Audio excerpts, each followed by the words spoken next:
Good morning. Welcome to the Ventura Center for Spiritual Living. I'm Reverend Bonnie Rose. It's a pleasure to see you here, either in person or to see, well, not see, the folks that we know are watching virtually. So thank you so much for joining us this morning in this sacred Temple of Transformation, Cathedral of Kindness. I'm going to pass the word over to Lonnie.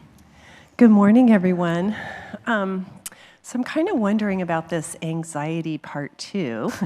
Bonnie, maybe let's chat about your next talks. Okay. You ready for 4, 5, 6, and 7? I don't think so. Okay. I think it's been a really interesting morning. So thank you, tech team, for persevering. Little shout out to them. It's not been easy, but we're here. We're ready to go, and we're just so happy that you could join us and just have some fun. Yes, absolutely. Thank you, Lonnie.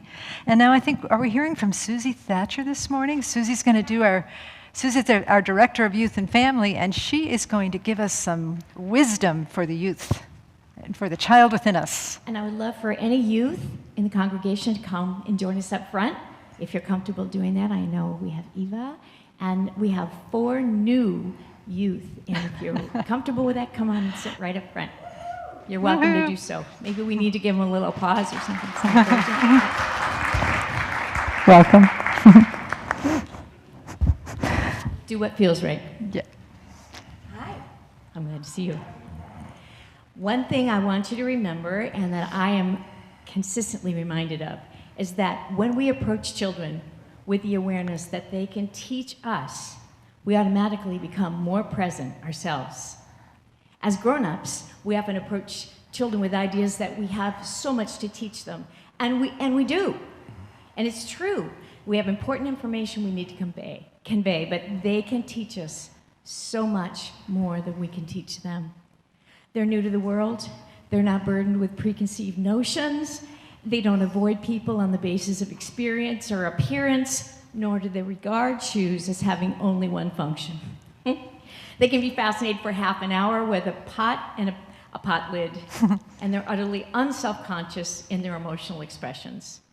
They live their lives fully immersed in the present moment, seeing everything with open-mindedness, born of unknowing.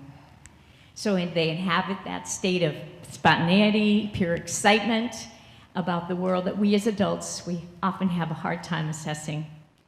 So almost every spiritual path calls us to rediscover this way of seeing. So in this sense, children are our gurus. So we must embody the role of a loving guide to our children and our grandchildren and our nieces and our nephews. They teach us how to transition gracefully from leading to following and then back again. In doing so, we learn to dance with our children in the present moment, shifting and adjusting as we direct the flow from pretending to be kittens wearing shoes on our heads to making sure that everyone is fed and bathed. So today, don't forget to dance. Thank you. Thank you. Susie, may I jump in for one moment? And I would like to, can I meet you? Tell me your name. Eva, would you mind showing the congregation, standing up on this step and showing us how you teach us about fashion today? I mean, look at that. It's beautiful. It wouldn't occur to me to wear a sock over leggings like that, and I just think it's fantastic. So thank you for showing us the way. We really appreciate it. You are the face of God. And let's repeat after me, and then we'll send our youth to their classrooms. Please repeat after me. We love you. We love you. We bless you. We bless you. We believe in you. We believe in you. You are the face of God. You are the face of God. And so it is. Hazrati Mevlana, the words of Jalaluddin Rumi.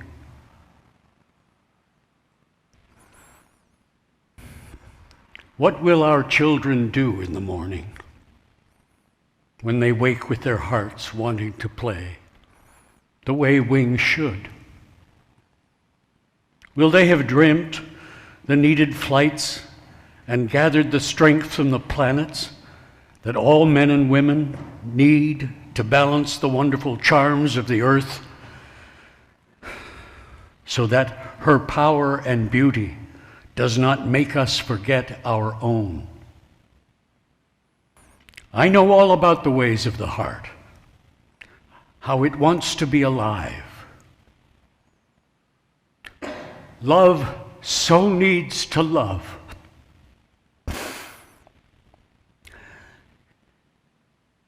That it will endure almost anything, just a flicker for a moment, even abuse. But the sky's mouth is kind. Its song will never hurt you, for I sing those words. What will our children do in the morning? If they do not see us, fly.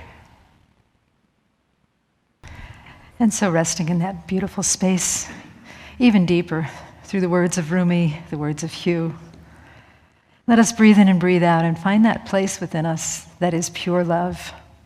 For truly we were made by love, and that we are love here.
The I Am presence is another name for God or love, higher power, spirit.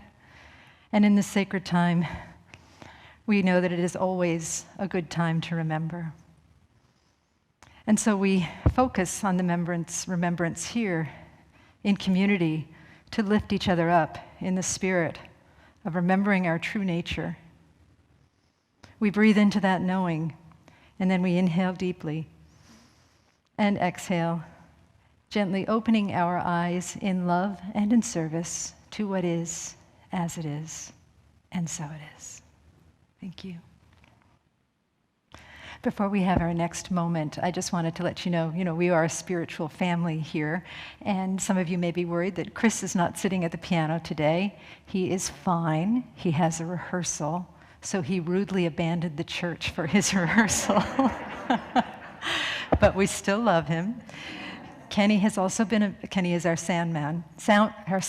He's our sound man, and he has also been unavailable for several weeks, but we will welcome him back shortly. And we just celebrate the wonderful volunteers that have stepped forward.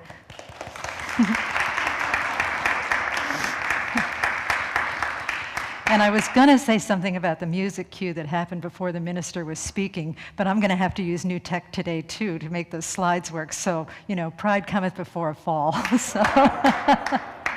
So anyway, we're doing all of this in the spirit of joy and love and just trusting that God's sense of humor is at play in everything.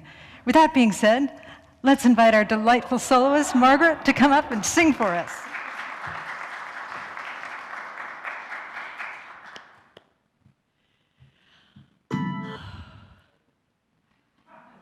Ba-dum-bum.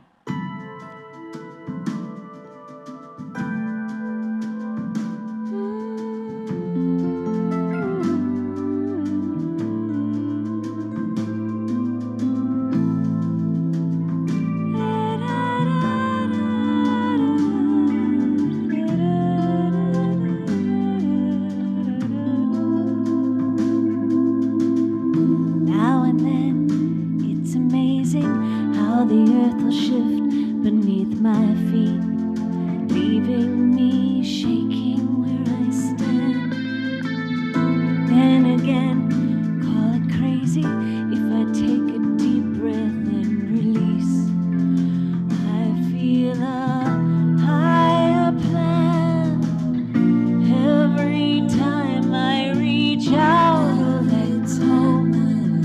I get a new chance to understand that behind the night there is plenty of light. Everything is alright, and I know it. Let your dreams ignite. You've been given a light, not to hide in the dark, but to show it.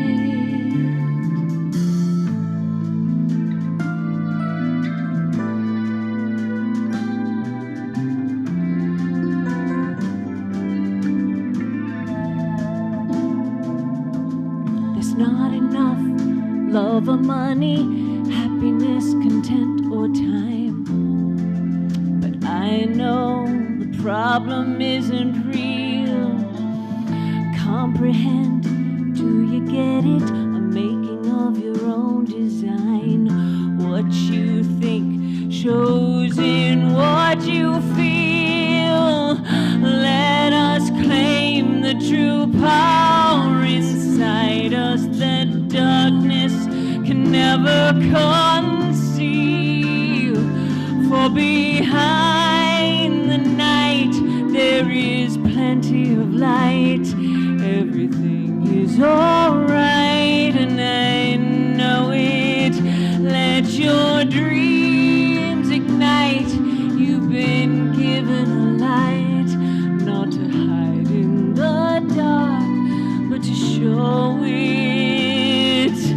Let your brilliance unfold before humanity. May you blossom for all mankind.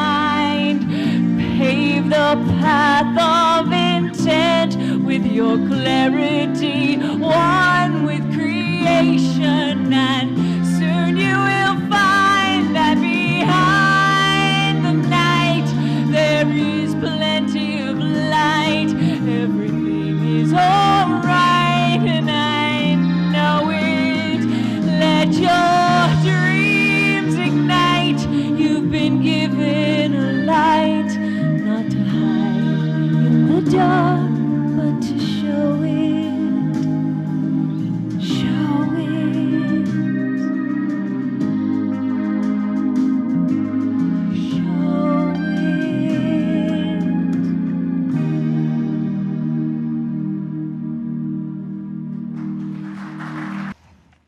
Thank you so much, Margaret, and thank you, sound team. You just worked it out so beautifully. Thank you. We really appreciate you. So here we are. As I mentioned, oh look, as I mentioned, we're talking about anxiety today, as Lonnie mentioned. And Lonnie, was that thing about that you want me to switch talk topics because I'm calling forth anxiety in my choice of Okay, just curious. It seems that there is a bit of anxiety floating around the world here these days for various reasons that I probably don't need to go into. You're probably vastly familiar with what's going on. So I am going to be doing a brief series about anxiety, and speaking of anxiety, I have to use this thing to change the slides. So we'll see how that goes. Oh, okay, I had it upside down. Okay, so you're in good hands. Let me just put it that way. All right.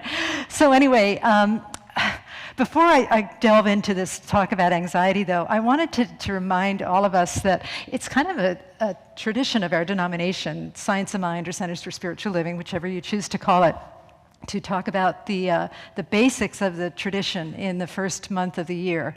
Now, it's the last day of the first month of the year, and I forgot to talk about the basics of the tradition. So I thought I'd just kind of go over it now because it's relevant to what I'm saying about anxiety. So if you look at this slide here, it says that love is all there is. And that's one of our classic beliefs in this denomination, is that everything is love. Love created the world out of itself, to know itself. Love was a hidden treasure that longed to be known, or that loved to be known, and it created the world out of itself so that it might know itself. Because love is all there is, and because we're here as part of material existence, that we are also one with love. We are the essence of love here in form. We don't always act like it, but for another day, that's also part of love itself as well. And one of the ways that we manifest or experience love on the earth is through the power of our thought, the power of our belief. In this teaching, in one of the early curriculums, we teach that thought plus emotion equals belief. It's also in the Christian Gospels that it is done unto you as you believe. And so that our experience of love here on earth is determined by the quality of our thoughts. Did it go? You make it happen, Brian. Oh, maybe I pushed the wrong one. Okay. Okay, so part of the way that we manifest love here on the planet Earth is through laws. Now, some of you, I'm sure all of you know that there are natural laws that are around us all the time, like the law of gravity. We are always participating with the law of gravity. We are always participating with laws of thermodynamics. We are always participating with laws of physiology, natural physical laws that affect us and that impact us every day of our lives, even if we're not thinking about it. There are also spiritual laws in the universe. And the spiritual law that we are most concerned with in this teaching is the law that brings love into form. We call that the law of mind, or the law of cause and effect. And again, the quality of our thought or the quality of our belief affects the quality of our life. So if we're thinking a lot about lack all of the time, then we are going to experience lack wherever we look. You know, a good example of that is Scrooge, right? We did Scrooge here at Christmas. Scrooge, sitting right over there, who did the sacred reading, Scrooge believed in lack. And so even though he had a lot of money, he experienced lack and stinginess and a lack of generosity in everything that he did until he had a transformation where he saw abundance, and then everything that he did was abundance. We all have an inner Scrooge. We all have an inner healed Scrooge. So everything that we think has an impact upon the quality of our lives. Oh, okay, back to law. Okay, electricity was a reality. This is an Ernest Holmes quote. Ernest Holmes is our founder. He's sitting right here. Right here is my bud, Ernest, sitting next to my dog, Saraswati, dressed like a nun, just in case you're wondering. Electricity was a reality in the universe when Moses led the children of Israel out of the land of Egypt. And this is true of all natural laws. They've all been here forever. They've always existed, but only when we understand them may they be used. May they be used effectively. And the same thing is true for the law of mind. Ernest Holmes also said that ignorance of law does not excuse us from the effect of the law. So again, if we're thinking about lack and saying, well, this should be different, I'm experiencing lack, or we're thinking about fear, or we're thinking about worry, that my life should be different. If we're thinking about worry or fear or lack, and we're ignorant of the law that that's going to produce the appearance of fear and worry and lack in our lives, we are not excused from our thoughts. Our thoughts always have power. So now effective use of law, because we have a binary operating system within us, right? We have a binary operating system, which we call the ego. The ego sees things in black and white. If I do this, this has got to work. But the thing about spiritual law is that it is often counterintuitive. It is often the opposite of what we think it is. So, for example, the example that I always use in terms of a paradox is the idea that it is in giving that we receive. The ego would say that it is in receiving that we receive. But in truth, in spiritual law, it is in giving that we receive. One of the most counterintuitive uses of physical law that I know is through the lowly hula hoop. Now, many of you know that I struggle with insomnia sometimes, although I wouldn't necessarily call it a struggle because I wake up happy and curious in the middle of the night, 2 a.m. And the other night I woke up and I said to myself, you know what? Now seems like a good time to research the physics of hula hoops. Yep, that's what I need to do at 2 a.m. is to look at the physical law that govern the actions of hula hoops. Now, granted, it was a while ago, and it was 2 a.m., so I don't exactly remember all the physical laws, but hula hoops are about gravity, but also transcending gravity through things like torque and mass and momentum and other things that I can't remember, centrifugal force. But the thing about using a hula hoop is that making all of those laws work, it's counterintuitive. And when I was a kid and I tried to use a hula hoop because my big sister Nancy, who was really pretty and popular and the captain of the cheerleaders and whatnot, she could use a hula hoop and I couldn't. And I wanted to be like my sister Nancy, my big sister Nancy. So I tried it and I thought, the hula hoop goes like this, so I'm going to make my hips go like this. It doesn't do it that way. It doesn't. The action of a hula hoop is different. You have to move back and forth like this. Like this. You don't swivel your hips, you move back and forth like this. And so if I were to swivel my hips like that, there it hits the microphone, gravity takes over and it falls to the ground, right? So again, that is a counterintuitive use of law, and it doesn't work if you're ignorant of the law. The law works through our specialized use of the law. I have to do it again so we don't end on failure here, okay? All right, here we go. The laws, that's my microphone thing doing. Maybe I'll just skip the hula hoop. This is going well, don't you think? Yeah. How do you like my talk so far? Oh, just to be even more ADD, I just encountered this. I think this applies to this talk. This is in honor of Thich Nhat Hanh, who passed away recently, and he says, "Please call me by my true names so I may know that my joy and pain are one." So please call me by my true names so that I know that when the slide doesn't work and when the slide does work, that it's all one, okay? How's that? Anyway, so that it is a counterintuitive use of law, and spiritual law is very much like the hula hoop. It is counterintuitive how we use spiritual law. Now, if I could have the next slide, please. We're going to look at anxiety today, and the way that we address anxiety often has the opposite effect of what we want. The way that we address anxiety may actually increase anxiety. And I think that's good for us to know because a lot of the world is pretty anxious right now. And if we can do something in this spiritual circle to just kind of lower the anxiety screen that we're all bumping up against, that'll have an impact on the whole world because we ripple this message out into the world. Okay, so our purpose today is to develop a deeper understanding of anxiety. Last week we talked about anxiety, and I'd like to go a little bit deeper with it. We're going to work with the creative power of the universe. Even though I may not mention the law again, just know that this talk is about working with the creative power of the universe.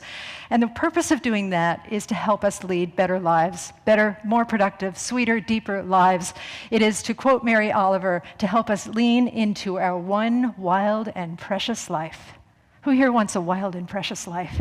Who here knows they already have a wild and precious life? And who here knows that perhaps there is more wildness and preciousness that is seeking expression through you in marvelous, wonderful, mystical, fabulous, expansive ways that not only bless you, but that bless others and bless the entire cosmos? The more wild, precious lives we can lead, the bigger blessing we are, again, to ourselves, but to everyone, because everything ripples, everything moves forward, everything moves out and circulates. So that's what we're about, and I'm kind of excited about that today. Tech, screw-ups, whatever, it doesn't matter. This is about living our best, most productive, most wonderful, most fabulous, most joyful, most peaceful, most loving, compassionate, kind life ever.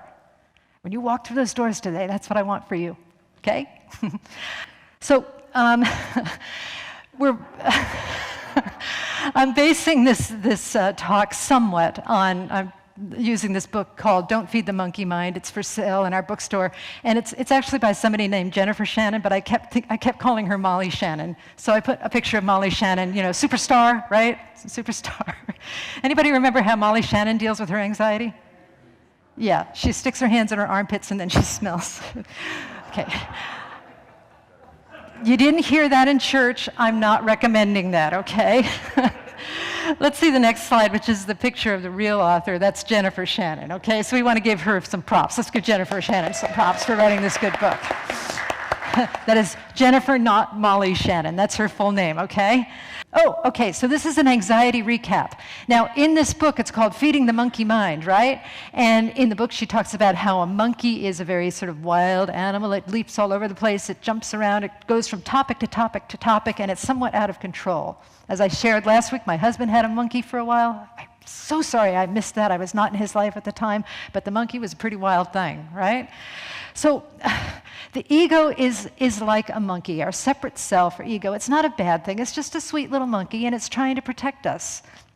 Actually, one of the functions is that it has this thing in the brain called the amygdala, and much of our sensory information passes through the amygdala so it can screen it, like the airport screening lines, and see if it's anything dangerous. So the monkey mind perceives threats, and sometimes they are legitimate threats, sometimes things that will really hurt us, like something darting out in front of us, our car, or our car moving too quickly when we're about to step off the sidewalk. But it also misperceives threats. The monkey mind can misinterpret threats based on faulty information or based on old conditioning. Some of the assumptions that the monkey mind makes is that it often overestimates threats. It feels that a threat is much bigger than it needs to be, right? I know that when we were starting to look at COVID, after we'd discovered, first we thought it was going to be 6 weeks and done. Then later on, we realized that it was going to go on and on and on and on and on. And there was a lot of misperception about threats, about the impact on the church, right, in the leadership. So, and then the other part of that is that it underestimates our abilities to cope with the threats. So both of that was going on as we were figuring out what to do with the church and COVID. And we had to kind of breathe deeply and rise above it and trust in something greater, something that holds all misperceptions and perceptions, that holds all abilities and inabilities and one, and knows that that they are one and the same, that calls them all by their true name, that it's all God, that it's all love, working itself out, sorting itself out, inexplicably intertwined in everything to evolve upward, to spiral upward. Okay, some strategies that we have for anxiety may feel helpful, but they secretly reinforce anxiety. Now, I have a picture of my dog Bartok there. He's the one who's got his teeth bared. And the reason I have a dog picture up there is that honestly, when I thought about an example, a very benign example of how anxiety works in our lives, I thought about how difficult it is to train a dog not to bark at the mailman when the mailman comes to the house, right? When the mailman comes to the house, the dog senses that through its amygdala. A dog has an amygdala in its brain just like us, and it perceives a mailman as a threat. Some dogs, not all dogs. My dog does. And the dog will bark at the mailman because he is sure that the mailman is a threat. The mailman comes boldly up the steps of the house, and he touches the house. And for all the dog knows, he could come inside, and he could eat the dog's kibble, and he could drink out of the toilet bowl. And that's just wrong. That's just wrong, according to the dog. Probably according to the mailman, too, but that's, yeah. So the dog barks, and then guess what happens? The mailman goes away, and the dog says, "You're welcome." Saved y'all from that, didn't I? Right? And that's a little bit how anxiety works. On more of a serious level, if anybody here has an addiction, no need to raise your hand or your pinkies or anything. I'll raise my hand. I'm addicted to candy or chocolate, food. And sometimes if you are struggling with an addiction and if you eat something bad and you feel badly about it and you feel badly about yourself, what do you do to alleviate the anxiety of feeling badly? See? A plus, everybody. And it works for other substances as well. So that's kind of how the cycle of anxiety works against itself. Hello. The angels are speaking. Thank you. I love the timing of cell phone rings. It's always perfect.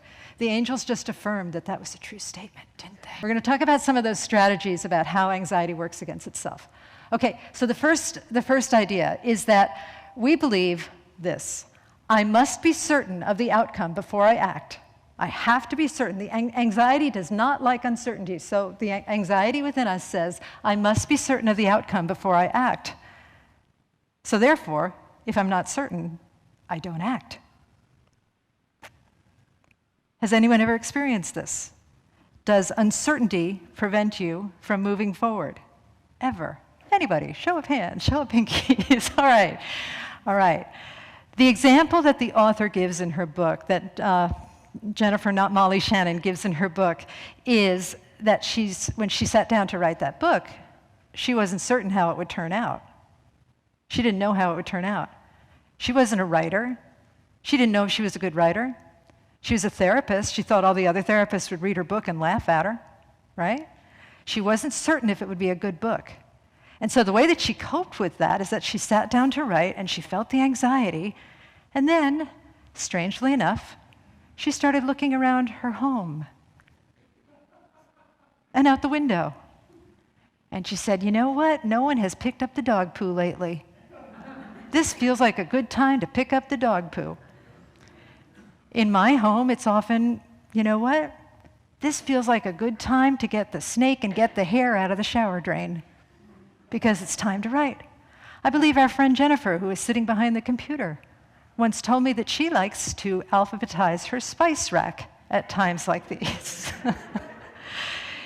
Isn't it amazing how compelling everything can feel when it's time to do something where the outcome is a little bit uncertain, where you don't exactly know what's going to happen?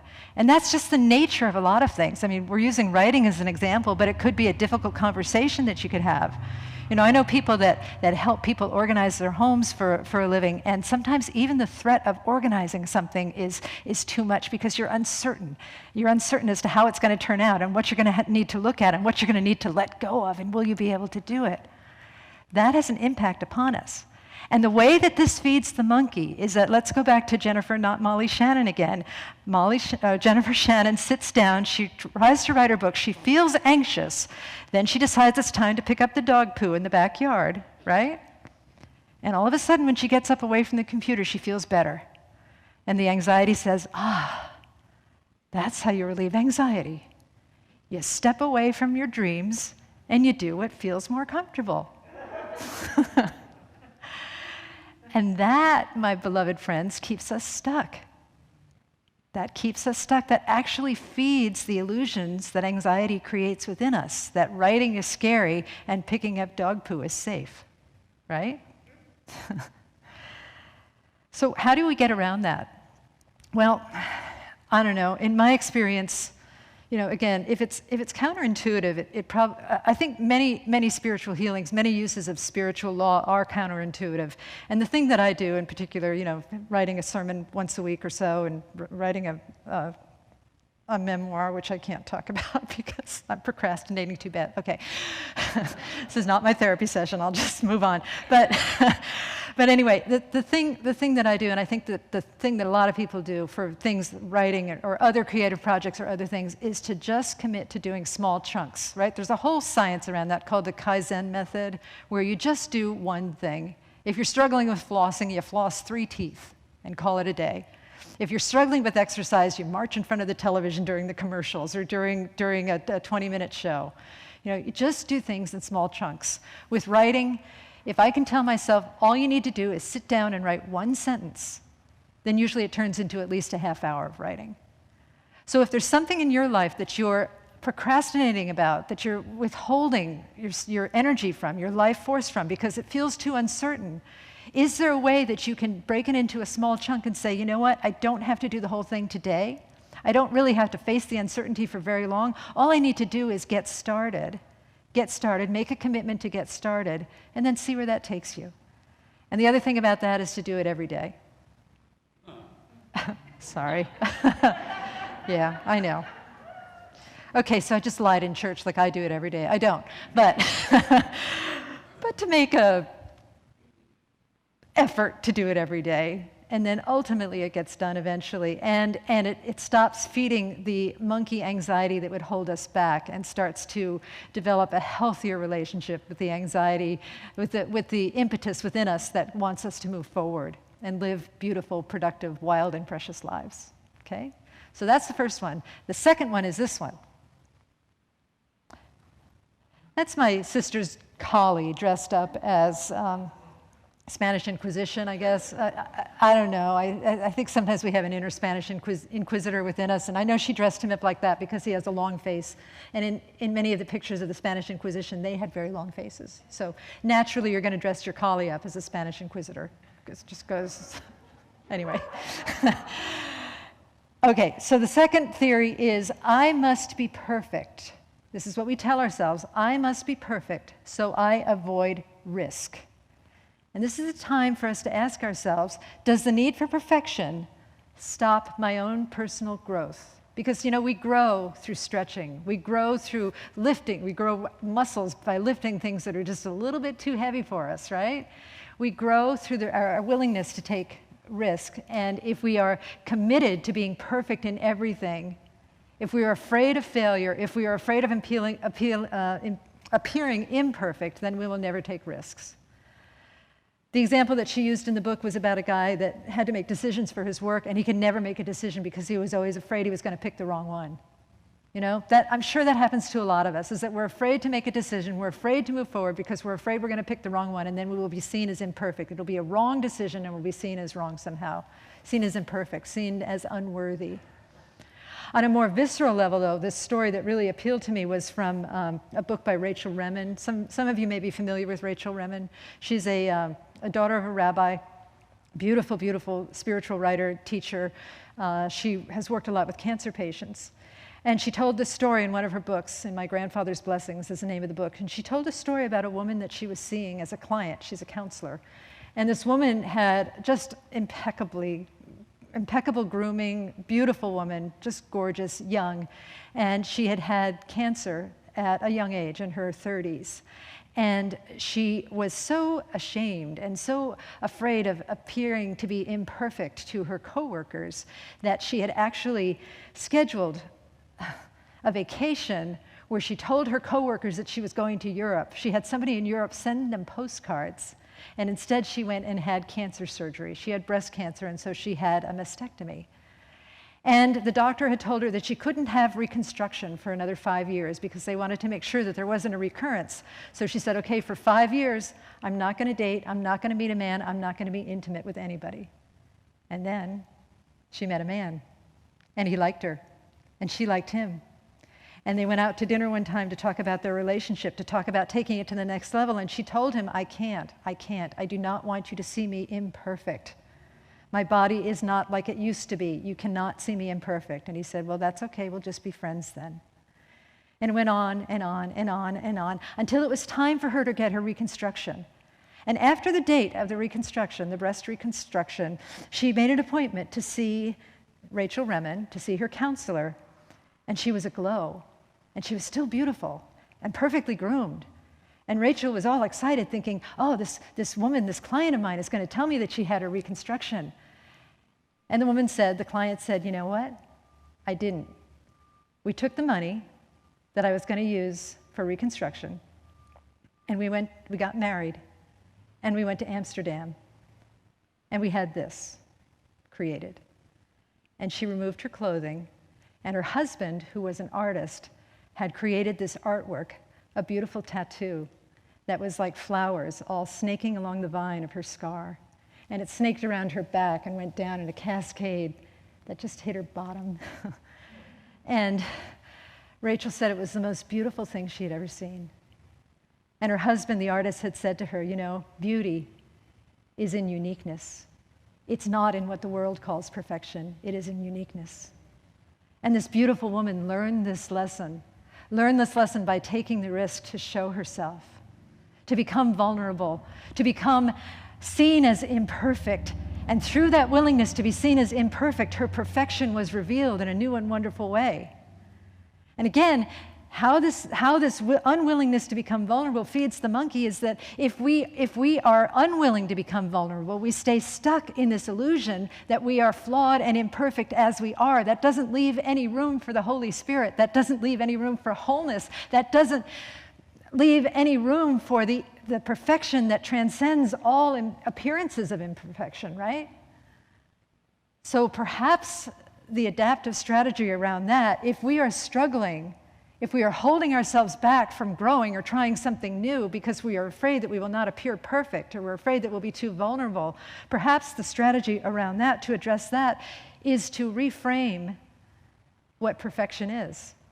Can we find the perfection in what we were once calling imperfection, just as that woman found the perfection and the beauty in this scar that she had, in this physical scar that we had? Because we're all carrying around scars. Some of them just are not visible. You know, one of the ways that I experienced this was when I was first here about 18 years ago as a minister, and I started teaching classes, and I thought, wow, I'm the minister, I have to have all the answers, right? That didn't work. I mean, I could have stopped and never taught a class because I didn't think I had all the answers, and I wanted to be perfect, and I wanted everybody to see me as wise and perfect and knowing and all the other baggage that comes with that. But what happened time and time again, which taught me about the value of my imperfection, my alleged imperfection of not knowing all the answers, is that our classes became much more of a peer-to-peer learning situation, where I didn't know the answer, somebody else would know the answer. And even if nobody knew the answer, I had sent away students, peer-to-peer students, that nobody can answer their question, and they would come back with their own answer that they had found in a unique and special way that was perfect for them in the moment. So you see what I mean?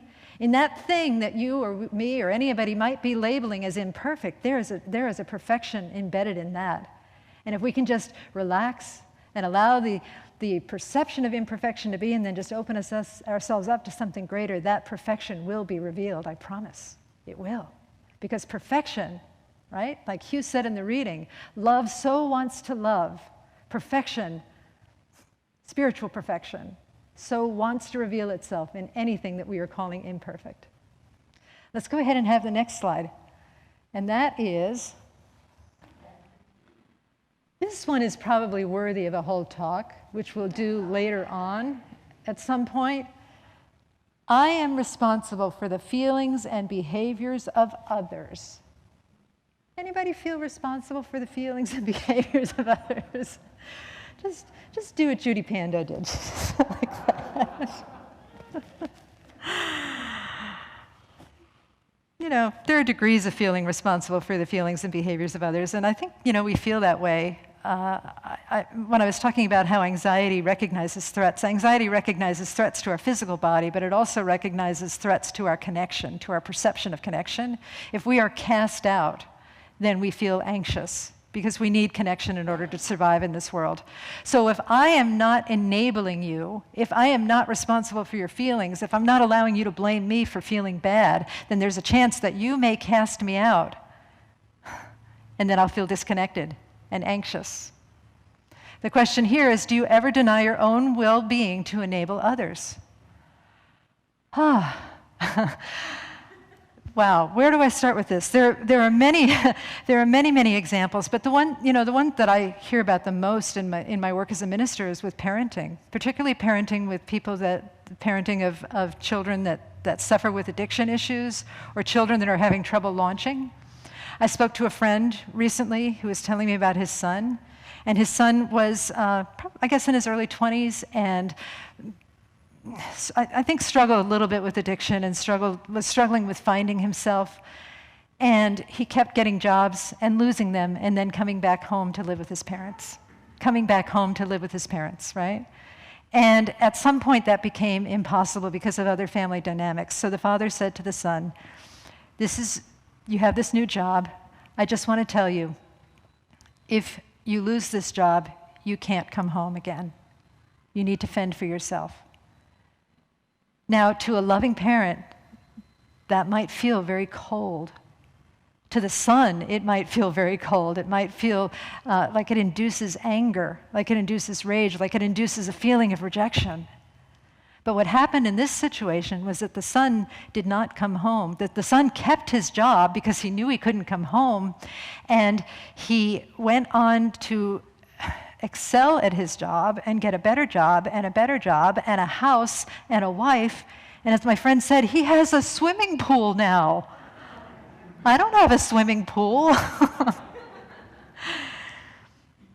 And gosh, I think there are so many examples in our lives. It certainly happens, in terms of my life, sometimes when I have to enforce policies and whatever, and people get really angry, but the policies are for the greater good.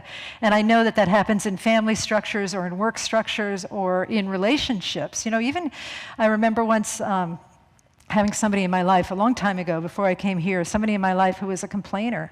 And I needed, in the situation of my life at the time, I needed to keep my energy up. I needed to keep my energy out of the realm of complaints. And finally, I had to say to her, I just can't be around complaining all the time. I just can't be around this level of complaining. Well, that really gave her something to complain about, She complained about me and how mean I was, but I just had to stick to it. And I don't really know what the outcome of that was, but, we all have rights. I often, when I'm talking about this, I talk about the rights of the sober. If somebody is addicted to complaining, they may say, I have a right to complain, I have a right to express myself. But you and I also have a right to not have to listen to it if it's affecting us in a negative way. So I guess the solution, the alternative response to denying our own well-being in order to enable others, I think the alternative response is to say to ourselves, first of all, practice forgiveness of them, but also self-forgiveness, to know that we are good people, to also have compassion, but understanding that compassion also includes really good boundaries, that we are not serving somebody by enabling their weakness, that we don't have to be at the effect of their cause, and that we can move into a greater place of love and compassion and non-attachment that says, as Terry Cole Whitaker is famous for saying this, what you think of me is none of my business, right? So that's it. Those are 3 ways that anxiety the monkey mind, the anxiety can stop us from doing what is in our best interest, in the best interest of the world, in the best interest of expressing our fullness of being. And I'm going to go ahead and end with a Rumi quote, if I could have the next slide. And this is true for all of us. You were born with potential. You were born with goodness and trust. You were born with ideals and dreams. You were born with greatness.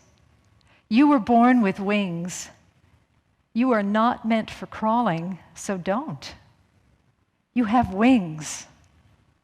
Learn to use them and fly. Our willingness to work with spiritual law and anxiety in a constructive way will allow us to fly, bless our own lives, and bless the entire cosmos. Let us do that now. Let us pray.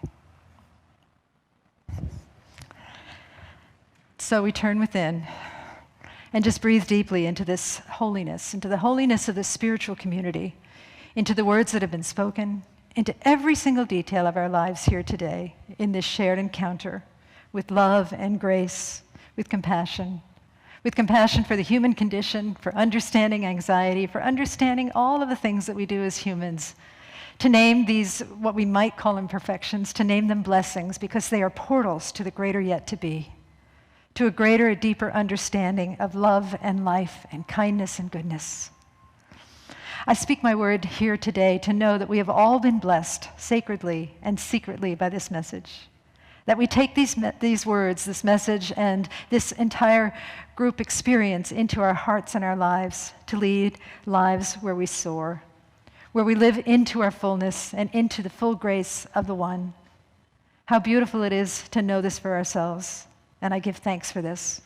I give thanks and I release these words into the dynamic mystery of the law. And together we say, and so it is. Namaste.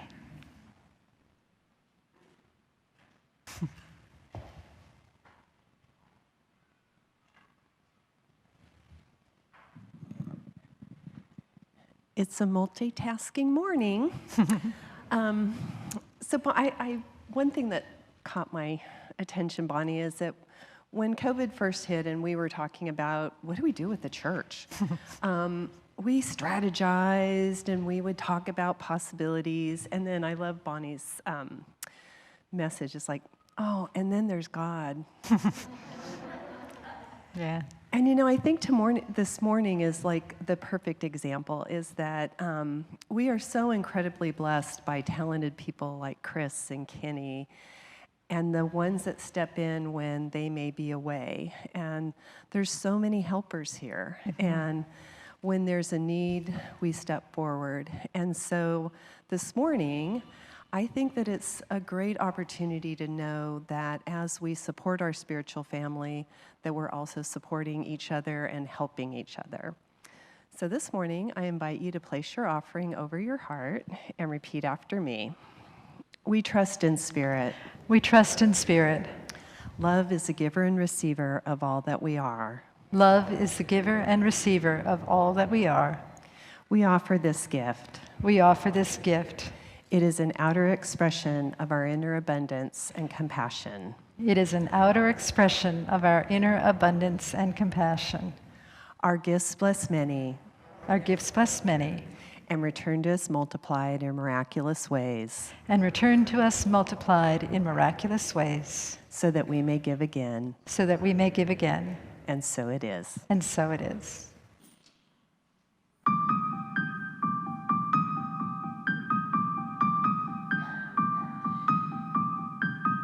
I know you, though you're the master of disguise. I've seen your face 1,000,000 times, and I can see what you do to me. You're big, you are frightening, and you seem so insurmountable. But I know that God's residing right here where I stand. And if I look another way at the Goliath of today, I know the smallest stone will surely bring it down. And with a grain of clarity, I shine the light on the dark I see, and all my fears come crashing to the ground.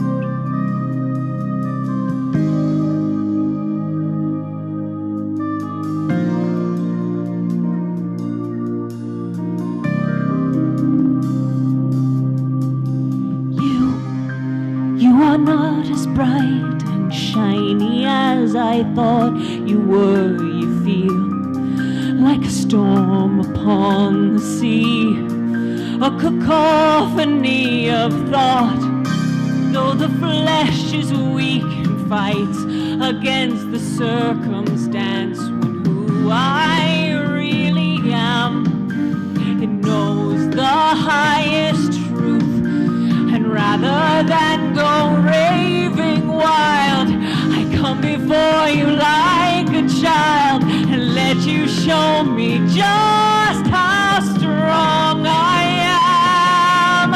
If I could look another way at the Goliath of today, I know the smallest stone would surely bring it down. And with a grain of clarity, I shine the light on the dark I see, and all my fears come crashing to the ground.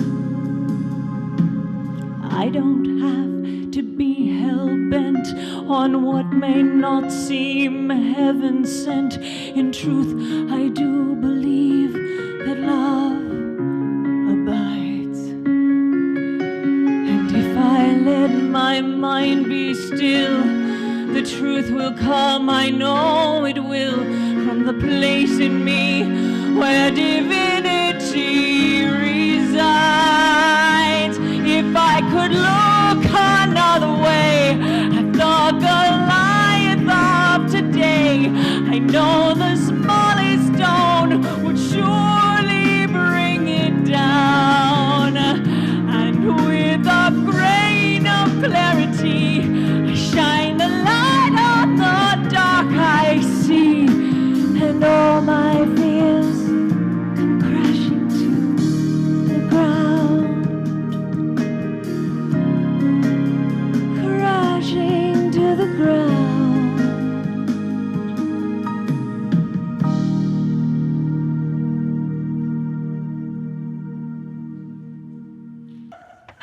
All righty. So few quick announcements for us.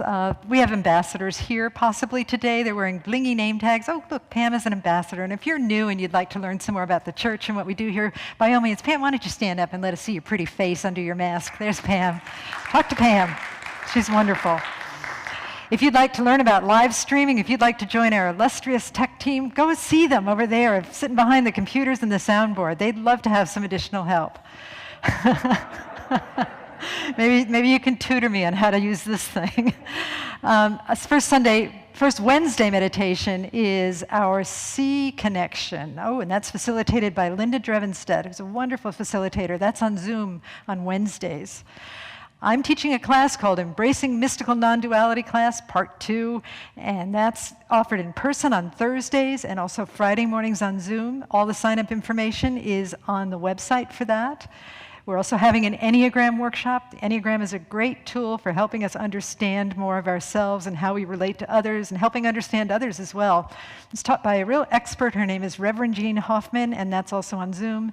Information for that is on the website as well. Okay, and then outreach. We are still serving at family to family, serving lunch to the unhoused folks on the first Monday, and then Lift Up Your Voice helps rehome people, and we're accepting small donations of furniture and kitchen items, that kind of thing. Also bicycles, information for that is on the website. Choir rehearsals are taking place today via Zoom right now. And then after the service, if you'd like to pray with a practitioner, they'll be down front wearing a stole. It's a wonderful thing to get a prayer with a practitioner. And then in the bookstore, we're sort of not open right now for hospitality until we have a little more clarity about what's going on with the Omicron virus. But you can come back and look at our free books and puzzles and shop in the hybrid bookstore. And then for anybody who's watching at home, feel free to share this link so we can spread the word. You guys have been so wonderful today. Thank you for being here. Thank you for sharing your love. And thank you in advance for all the good things I know you're going to do at this time in your own personal lives. All right, let us pray.